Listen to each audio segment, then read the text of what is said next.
Hello, everyone. Thank you for joining our webinar today. My name is Trinea Reed. I am the Workforce Manager for the Amputee Coalition. And today I would like to introduce to all of you Paul Jones. Paul Jones is the manager of AgrAbility and is also part of Purdue University. Paul is going to explain to us today about AgrAbility and the services that they have to offer. And he will also go into detail about different accommodations for people with disabilities in the agricultural industry. And would also go over a bit about how to start your own AgrAbility project if interested. Thank you, Paul, for being here today. Well, thank you, Trinea, for inviting me to participate today. Appreciate being able to share and collaborate with Amputee Coalition. We've had a history with the organization. We've been present at quite a few of the national conferences as an exhibitor and occasionally as a presenter also. So again, yes, I'm going to give you an overview of our program AgrAbility, talk about issues of disability in agriculture, and also focus a little on the topic of self-employment in agriculture.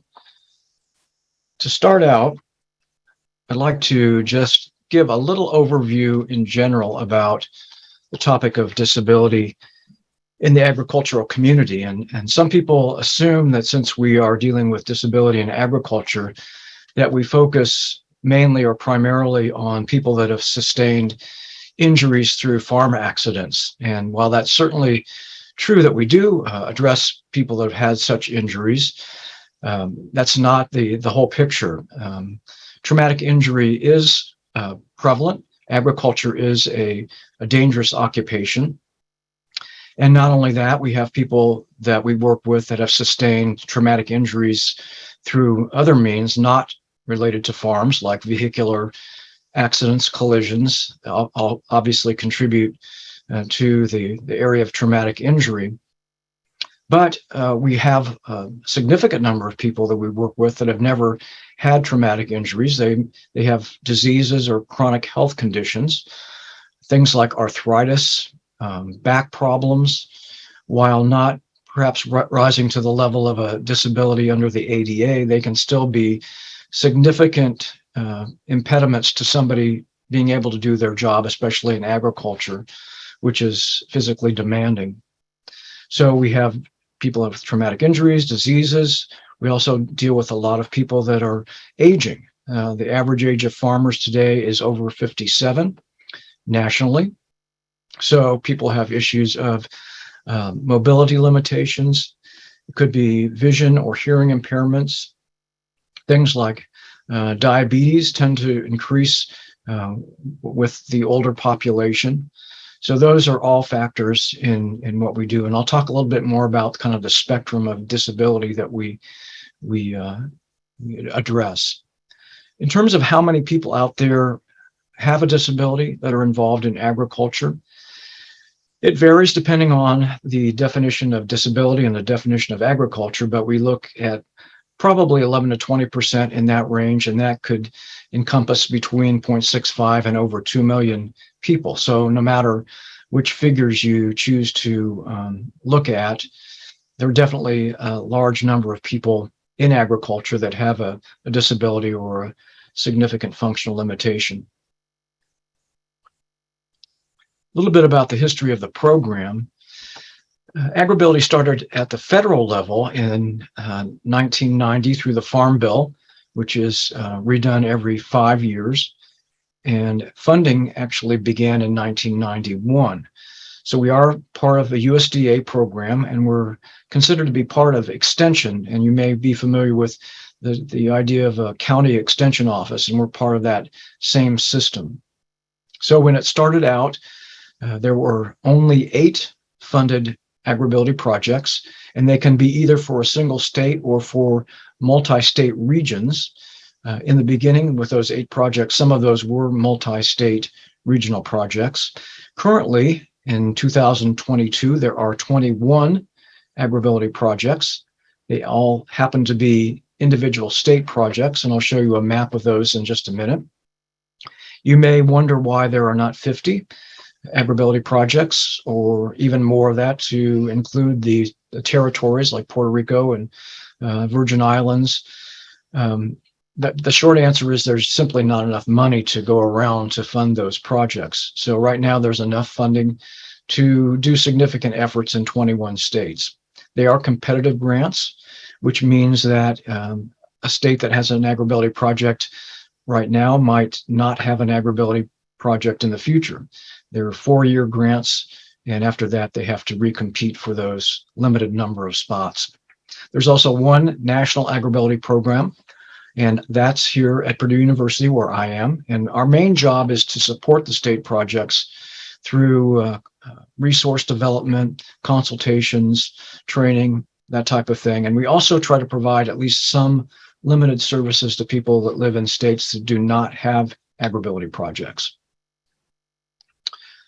So what types of disabilities do we address? And the answer to that is we try to address basically anything that's in the spectrum of disability, or what might properly or more appropriately be called a functional limitation. Amputation is definitely one of those areas. Spinal cord injuries, other disabilities that are highly visible, but we also deal with issues that are not visible or not as visible. Hearing loss, deafness, visual impairments, mental behavioral health problems, and farm stress issues are things that we deal with. Stroke, traumatic brain injury. So again, we try to address anything in that disability spectrum. And it's important to note that none of us that are AgrAbility staff members can be experts in every area of disability or every area of agriculture. So we have to be expert in terms of being able to refer people to resources and being able to network with the organizations that can help the people that we work with. So in terms of agricultural enterprises, it's kind of the same idea. We try to embrace anything that's in the spectrum of agriculture. And depending on where you live, that can look very different. Here in the Midwest, where I'm at in Indiana, there's a lot of corn and soybeans and a little bit of wheat and some livestock. But where Trinea is down in Florida, you've got a lot of vegetable production, other crops. You've got cotton in the southern states, ranching in the plains in the west. Certain states have a high concentration of dairy production. We're seeing more niche markets, agritourism, aquaponics and hydroponics, and aquaculture. So things keep seeming to expand. It's almost like every day there's a new option for agriculture, and urban agriculture is definitely one of those things that's expanding. So we're trying to keep up with those new trends and being able to provide resources and services to those people that are in some of those emerging agricultural enterprises, beekeeping, other things like that are becoming more and more popular. So we talked about the idea of self-employment, and that's an area that's very applicable to agriculture. In fact, looking at one of our recent demographic reports, we ask, what is the relationship of the client to the farmer ranch operation? And for our clients during 2020 into 21, 73% of those people were actually the owner-operator of the enterprise. That's typically what we would think of as a family farm, or it might be a greenhouse or something like that. But that's almost 3/4 of the people that we work with that actually are self-employed and own the operation. Along with that, another almost 8% are the spouse or partner of the owner-operator. So that's 80% of the people we work with are involved in self-employment. These are just the top 3 categories in that particular demographic area. There are other ones like migrant seasonal farm worker, but these were the top 3, and you can see that by far the people we work with, and I think you'd see it across agriculture in general, that a significant percentage of the people are self-employed And so that's definitely an operation, an occupation to consider if you're looking at self-employment issues. There are challenges or barriers if you're interested in that, like land acquisition and capital, but self-employment is definitely something to consider when you're thinking about agriculture. One of the unique things about AgrAbility is that partnerships are not just recommended, they're required under our grant. The grant is held by a land grant university, and there's at least one of those in every state. Indiana, it's Purdue. Ohio is Ohio State. Texas A&M. Any place around the country, there's at least one. In the southeastern part of the country, there are two. There's one called the 1862 land grant, and then there's the 1890 land grant, which was a historically Black university. Those were established under the Morrill Act of 1890. So those universities are also able to hold an AgrAbility grant. But all those universities must partner with at least one nonprofit disability services organization. So using the National AgrAbility Project as the example, the grant holder is Purdue University, a land grant.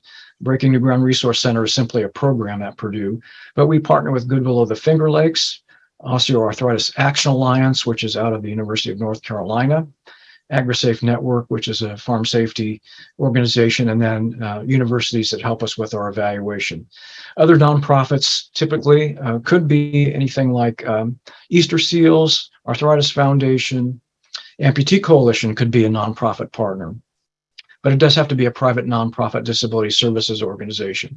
And that's partly so that you get expertise in agriculture from the land grant university and disability expertise from your nonprofit. We have four kind of main areas that we work with or we focus on with AgrAbility. Education is a big area. We do a lot of training, online education like what we're doing right now, developing manuals, resources, conducting workshops like our national training workshop. But I mentioned networking because none of us can provide all the services that are needed for the people that we work with. So working with organizations like State Vocational Rehabilitation, encouraging peer support, which I know is a component of the Amputee Coalition, which is important.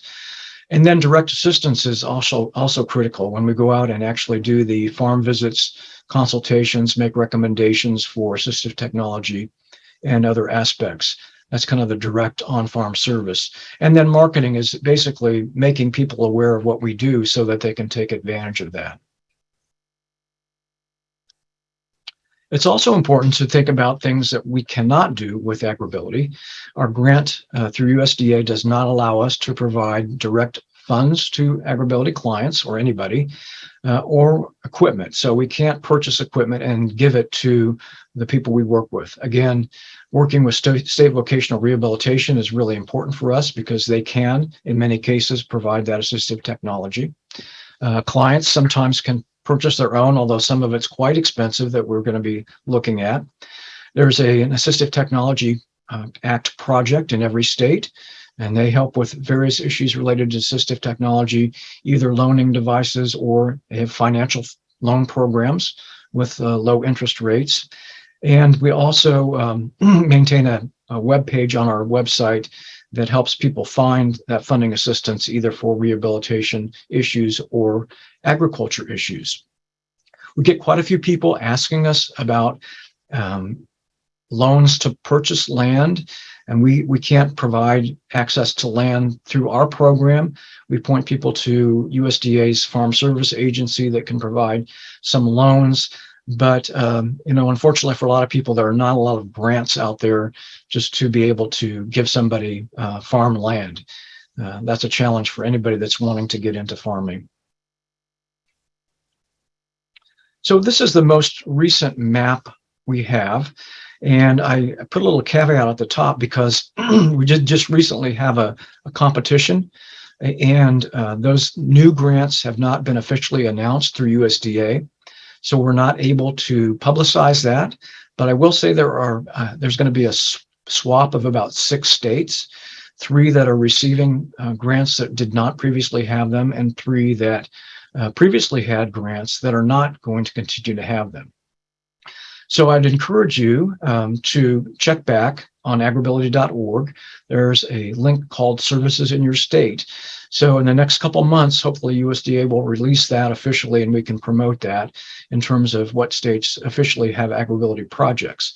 On this map, the yellow states are the ones that were funded, or most of them currently still funded. Light gray are previously funded, not currently funded, but still providing some services. And the dark gray either had projects in the more distant past or never had AgrAbility projects and are not really currently providing any AgrAbility type services. What if your state does not have an AgrAbility project and you need assistance in agriculture, or you know somebody that needs assistance? You can always still contact us at the National AgrAbility Project. We are able to do virtual visits in terms of, excuse me, being able to communicate with people, find out what their needs are, and help them with recommendations. We do, again, have that link on our website that says services in your state. And even the states without AgrAbility projects have organizations listed like vocational rehabilitation or other agencies that could help somebody that needs assistance with a disability in agriculture. And you can also encourage your state's land-grant university or universities to apply for an AgrAbility grant. Those should be opening up sometime this fall. I think this year there'll probably be about 3 openings for competition, but if you have a contact there at your land-grant university, you might want to suggest looking at AgrAbility. Again, some of the important agencies: state vocational rehabilitation, the VA can also provide some support, centers for independent living that help people with disabilities in some core areas. I mentioned the state assistive technology project in each state. Cooperative extension, again, there's an extension office either in every state, in every county of every state, or covering every county in the state, and they deal with agriculture, 4-H, home and family sciences, those types of things. And then USDA directly, you can contact them for various things in terms of land acquisition or other things related to agriculture. Just a quick mention about AgrAbility and veterans. Our program has always served veterans, but in the past few years, it's become a more kind of identified target group. And that's partly because the veterans coming back from service these days seem to be more interested in getting into agriculture for a variety of reasons, either economic reasons or therapeutic reasons. So we partner with groups like Farmer Veteran Coalition. That's a nationwide group that helps support farmer veterans around the country. And we also have a resource page on our website, and there's a shortcut to that, nextmission.us. So if you're a veteran or know somebody that needs services related to veterans in agriculture, that's a good place to look. In terms of resources and our webpage, I do want to make sure you're aware about agrability.org. This is where you would go to look for contact information for your particular state. And if you can see the graphic there, the image of the webpage, you would go to services in your state and you get that map with the contacts for your state if there is an AgrAbility project. We've got a lot of PDFs and other resources related to various aspects of disability in agriculture. There are more than 140 archived webinars on a wide variety of topics, some related to amputation. So I would encourage you to check that out under the training and events link. News, and then information on our national training workshop, which I'll talk a little bit more about in just a few minutes. So if you've not visited agrability.org, I would encourage you to spend some time looking around that. One of the more popular areas of the website, and I think one of the more interesting areas, is the toolbox, and it's our assistive technology database. It's gone through various iterations from books to CDs, and now is the online version. And so I just checked today, and currently there are 1,781 products in that database, and they're designed, well, they're there because they could be helpful to somebody with a disability or impairment who works in agriculture or even just gardening or outdoor events. So we encourage you to check that out. I've personally ordered probably 10 different products out of that simply because they're handy. So if you're involved in anything related to shops or outdoor work, I'd encourage you to check that out. We do not sell things directly from that, but we point you to suppliers and provide photos and images and videos, descriptions, and contact information for how to get that particular product. I'm going to show you a few examples. And there's a wide range, as you can tell from the number of products. These are some of the more identifiable, or you might say iconic technologies that people might think of when they think of assistive technology in agriculture. One is a lift to get somebody into equipment. It could be somebody with a spinal cord injury, amputation, whatever kind of impairment they might have that inhibits their ability to climb up into a piece of equipment. They can be attached to the tractor, combine, whatever, or they can be like this particular lift, mobile and able to access various types of equipment or machinery. The tracked outdoor wheelchair on the right has become very popular with people working in agriculture. Could be for somebody, again, with a spinal cord injury, amputation, whatever the limitation is. It can handle rough terrain, and this particular one can actually stand the person up, can stand them up either in a stationary position, or it can move with the person in standing position. So it's quite a versatile product for somebody that needs that. A few other examples. We do have a section of the toolbox that focuses on prosthesis adapted tools. The one on the left, known as the enabler, you may be familiar with, but it does have a variety of different tools that can fit in the end of a terminal device there. You see a combination wrench, adjustable wrench, but it could be even kitchen items like knives or forks or whatever that can be swapped out for the end of that terminal device there.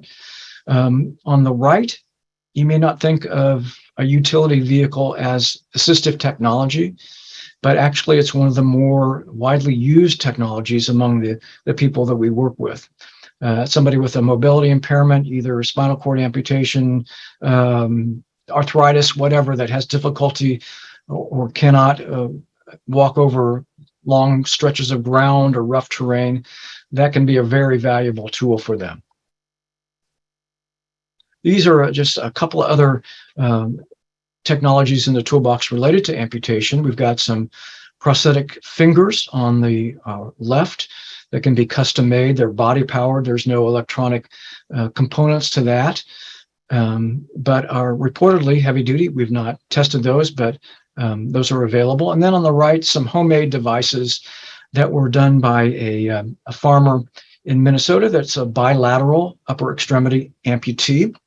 So he's devised, and I think he had some assistance in devising tools to fit into the end of a terminal device with the wrenches and hammers and scissors.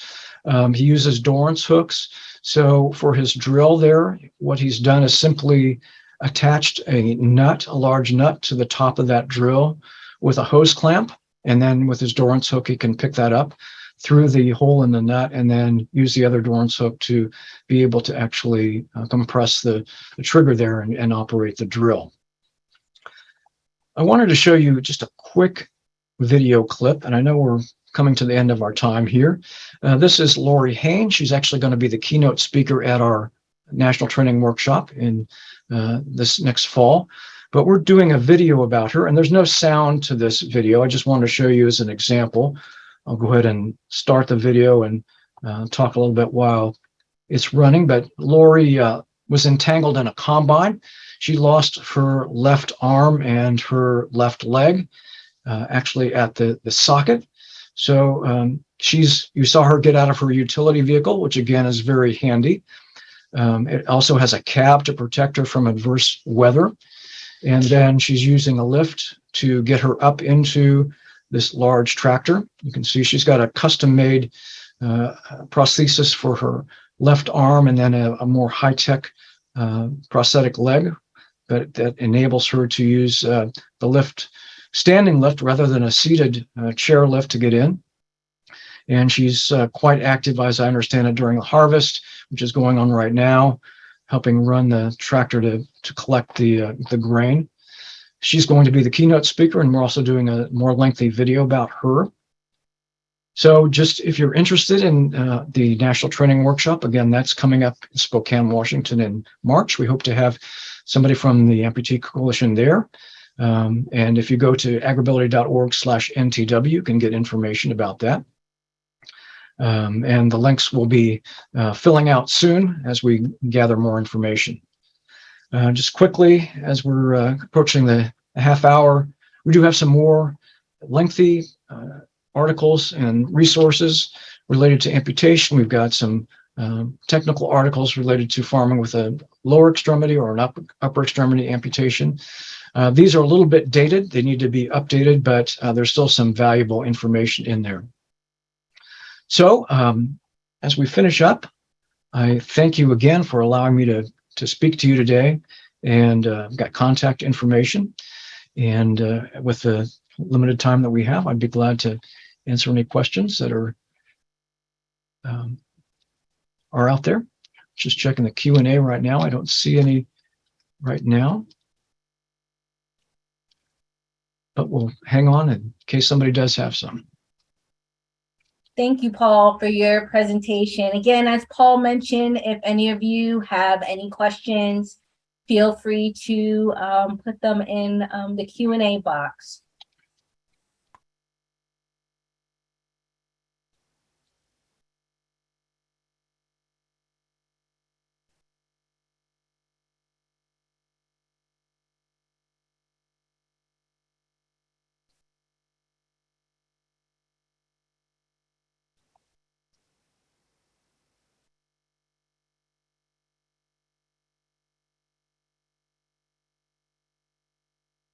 I noticed from our attendance list, we do have some other people that are familiar with AgrAbility. Got at least one of our AgrAbility staff members, Emily from Nebraska out there, and I believe someone involved with their project is also involved with Amputee Coalition, so we appreciate your participation today.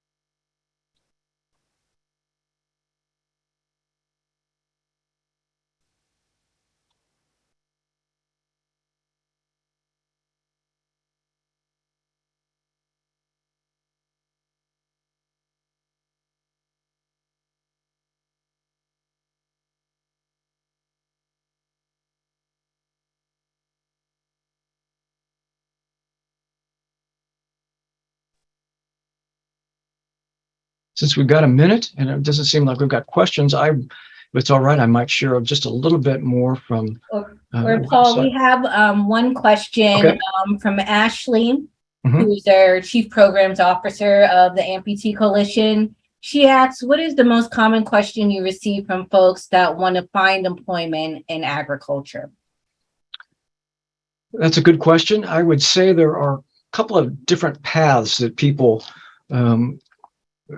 formulate those questions on.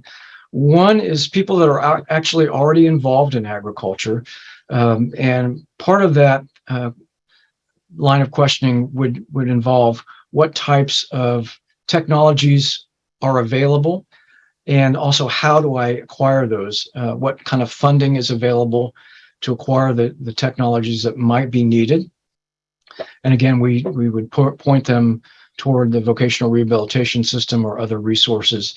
Another common question we get is by people that are not yet involved in agriculture. We get quite a few people that are interested in agriculture, but they're, and from a lot of veterans right now, we get questions like, how do I start a farm, whether or not they have a disability. That's another common line of questioning.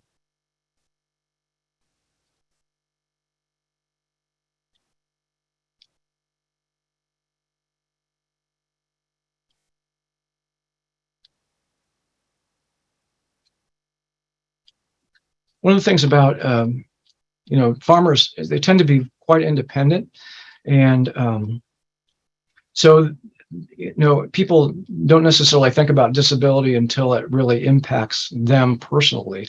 And when that does impact them, there can be a kind of a daze of where to turn. So we get quite a few people that maybe do a Google search and under disability agriculture or whatever, and end up with us, and they may need just kind of a starting place to know where to even begin. So we do have those resources to at least point people in the right direction and get them started. We're very thankful for our state staff and their ability to go out and actually work directly with the clients. So very thankful for them. Paul, we have one more question from Melissa. Melissa is asking, are you aware of support groups for persons in agriculture with disabilities? Some of the states maintain their own statewide peer support networks. And so it's probably best if you're in a particular state that has an AgrAbility project to check to see what's available in that individual state. It's not something that's necessarily required or mandated by USDA. It's definitely something that can be helpful and recommended. So we've even explored the possibility of doing some more social media type peer support activities. We've not really launched that yet, but for a while we maintained a national directory which we called Barn Builders. That was basically a listing of people that were in agriculture with disabilities that were willing to talk to other people. We still have some of those people that are available. If there was a case where you were interested in getting some peer support, you could feel free to contact us at the National AgrAbility Project, and we could do our best to connect you with somebody close by that might be able to provide some of that support.